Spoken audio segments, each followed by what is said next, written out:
হঠাৎ বিশ্বনবী দেখলেন আকাশের সূর্যের আলো ক্ষীণ হতে শুরু করেছে, কমতে শুরু করেছে। তিনি খেয়াল করে দেখলেন এর কারণ সাইয়েদনা জিবরাইল বিশাল ফেরেশতাদের বহন নিয়ে পৃথিবীতে নেমে আসছেন। পড়েন সুবহানাল্লাহ। এসে বললেন, ইয়া রাসূলুল্লাহ, আমি 1,40,000 ফেরেশতা নিয়ে নেমে এসেছি। আপনি কি জানেন না, ঠিক একটু আগে মদিনাতে আপনার এক প্রিয় সাহাবা, তার নাম হচ্ছে মুআবিয়া ইবনে মুআবিয়া আল মুজানি, একটু আগে শেষ নিঃশ্বাস ত্যাগ করেছে।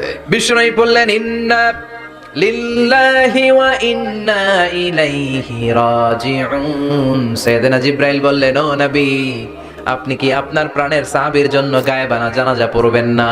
বিশ্বনবী বললেন, অবশ্যই পড়ব। সাহাবীদের মধ্যে ঘোষণা দিলেন, ও সাহাবারা, তোমাদের ভাই মুআবিয়া ইবনে মুআবিয়া আল মুজানি কিছুক্ষণ আগে মদিনাতে ইন্তেকাল করেছে।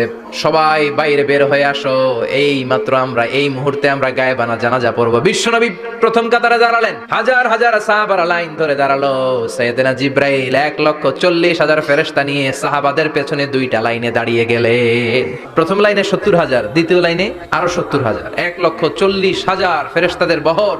আর সাহাবারা মিলে আল্লাহু আকবার বলে গায়েবানা জানাজা শুরু করলেন। নামাজ শেষ। বিশ্বনবী তো অবাক, ঘটনা কি? কোন সাহাবীর গায়েবানা জানাজায় তো ফেরেশতা নামে না আকাশের উপর থেকে।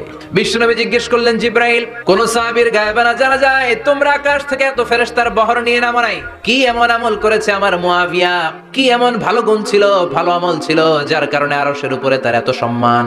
সাইয়েদনা জিবরাইল বললেন, নবী, তেমন কোনো বড় আমল নয়, ছোট্ট একটা আমল, কিন্তু আমলটারে ভালোবেসেছে কে? আপনার এই প্রিয় সাহাবী হাঁটতে বসতে চলতে ফিরিতে সব সময় পড়তো, কুল হুয়াল্লাহু আহাদ আল্লাহুস সামাদ লাম ইয়ালিদ ওয়া লাম ইউলাদ ওয়া লাম ইয়াকুল লাহু কুফুয়ান আহাদ। ভিডিও ভালো লাগলে লাইক করো, চ্যানেলকে সাবস্ক্রাইব করে পাশে থাকো।